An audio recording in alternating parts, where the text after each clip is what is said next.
Bismillahirrahmanirrahim. Assalamualaikum warahmatullahi wabarakatuh.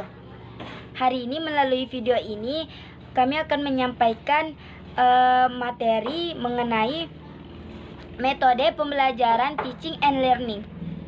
Baiklah, sebelumnya saya akan memperkenalkan kelompok kami terlebih dahulu. Kami kelompok 6 terdiri dari 2 anggota, saya sendiri Narisa Abni dan rekan saya Dona Aprilia. Baiklah, pembicara kita hari ini adalah Dona Aprilia. Kepada Dona dipersilakan. Assalamualaikum warahmatullahi wabarakatuh. Terima kasih atas kesempatan yang telah diberikan. Baiklah, pada hari ini kelompok kami akan mempresentasikan materi diskusi kami mengenai metode pembelajaran, yakni metode quantum teaching and learning.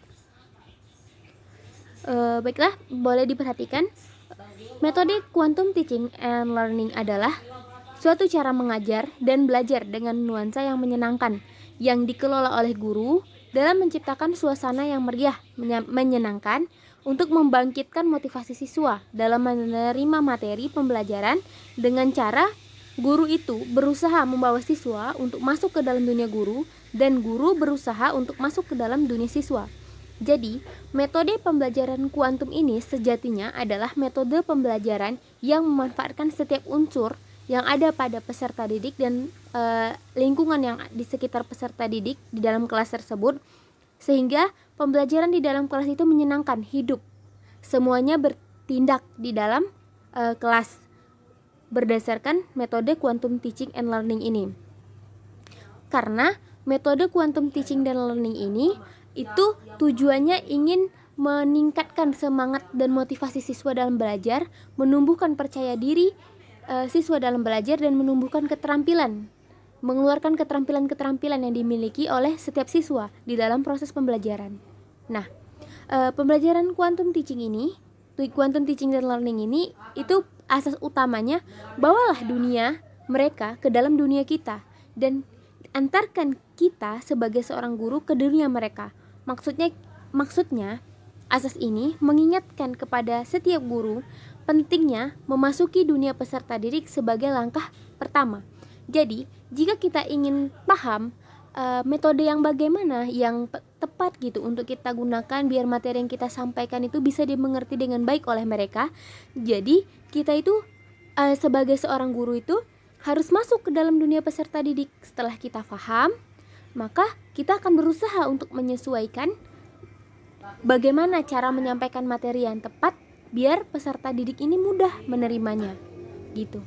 Jadi pembelajaran pun akan menyenangkan, motivasi dan semangat belajar siswa akan meningkat dan akan cenderung stabil sampai akhir pembelajaran, sehingga materi yang ingin disampaikan guru dalam pembelajaran itu dapat terlaksanakan dengan baik dan tujuan dari guru menyampaikan materi itu mungkin dapat tercapai. Nah, seperti itu. Lalu pembelajaran quantum teaching and learning ini punya prinsipnya ada 5. Yang pertama, segalanya berbicara.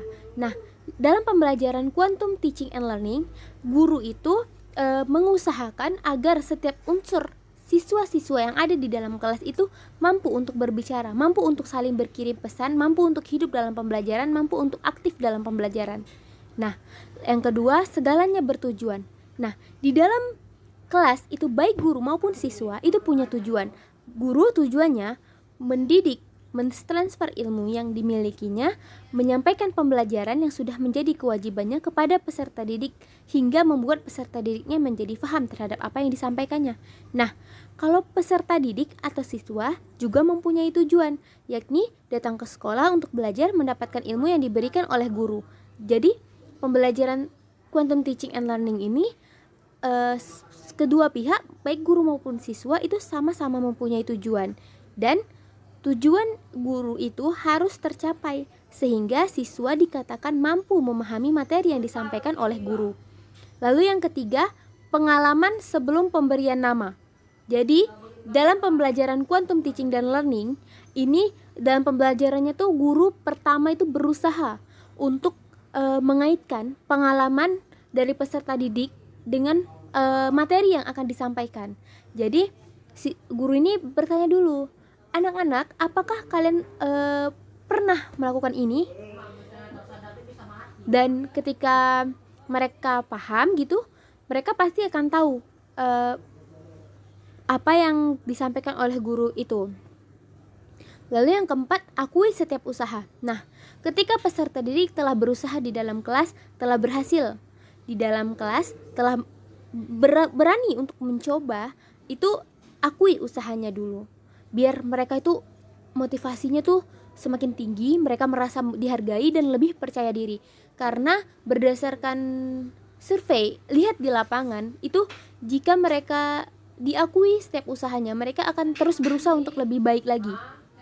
Lalu yang kelima, jika layak dipelajari, maka layak pula dirayakan. Nah, materi yang diajarkan guru itu tentu layak dipelajari. Nah, apabila mereka telah berhasil untuk memahami materi yang disampaikan oleh guru tersebut, maka rayakanlah, entah itu berupa tepuk tangan, apresiasi dengan jempol, dan lain sebagainya. Nah, metode quantum teaching dan learning ini punya kelebihan. Yang pertama, dapat membimbing peserta didik ke arah berpikir yang sama dalam satu saluran pikiran yang sama. Jadi, kan guru menyampaikan pembelajaran. Nah, itu mereka mendengarkan. Jadi, apa yang disampaikan guru, terus tadi berdasarkan pengalamannya juga, jadi tidak bercabang gitu, tidak kemana-mana. Jadi, berada dalam satu aluran pikiran yang sama. Yang kedua, karena quantum teaching learning ini lebih melibatkan siswa, maka saat proses pembelajaran, perhatian murid itu dapat dipusatkan pada hal-hal yang dianggap penting oleh guru. Nah, pembelajaran quantum teaching and learning ini kan lebih melibatkan siswa. Nanti siswa yang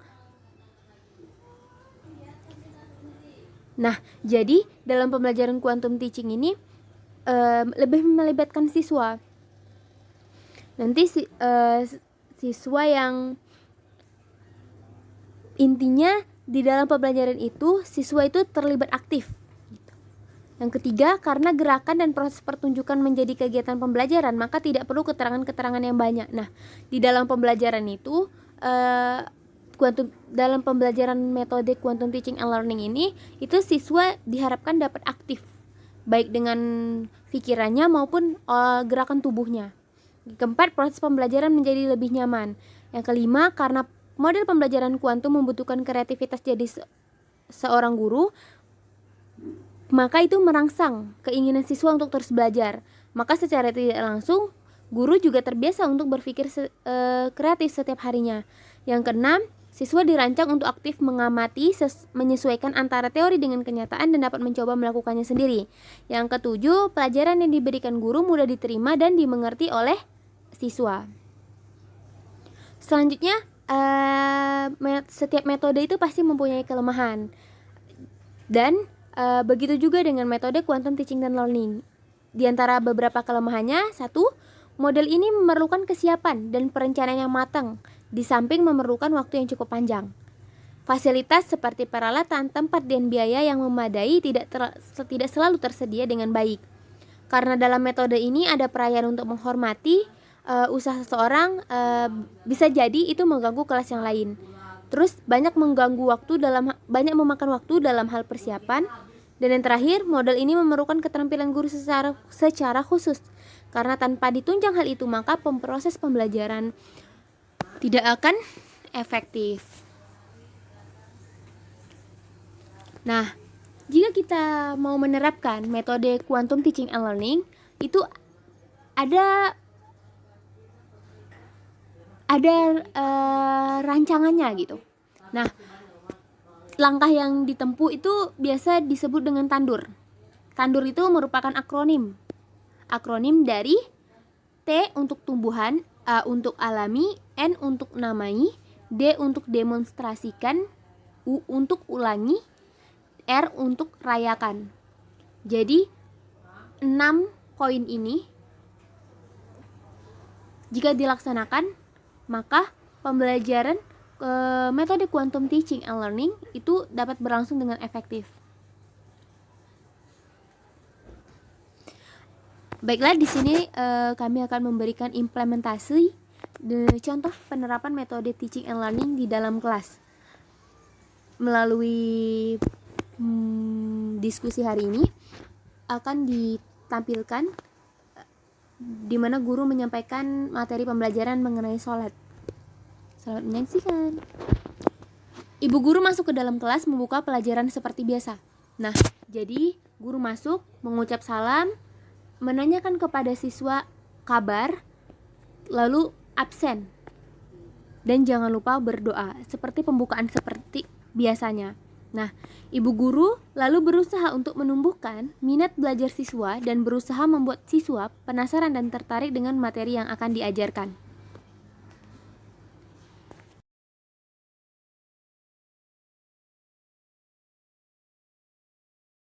Yang kedua, alami.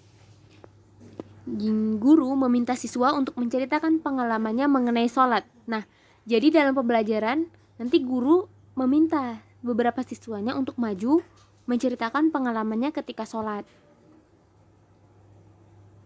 Yang selanjutnya, namai.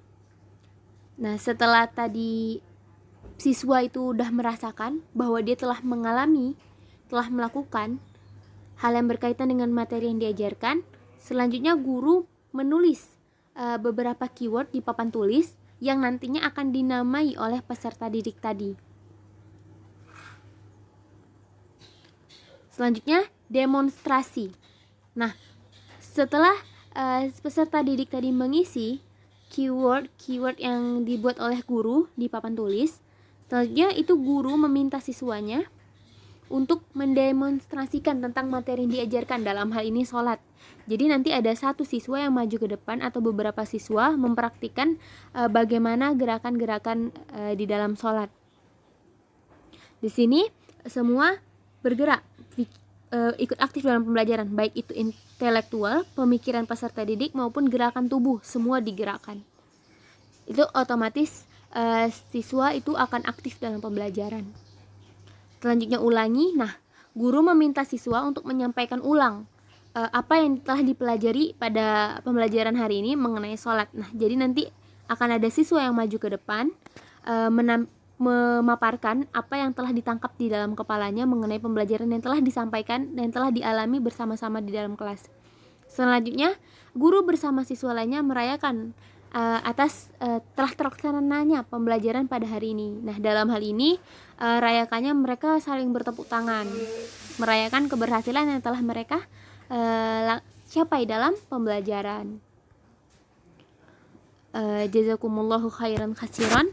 Terima kasih kepada teman-teman yang telah menonton video mengenai pembelajaran pada hari ini. Terima kasih pula kepada Ibu Zaimah.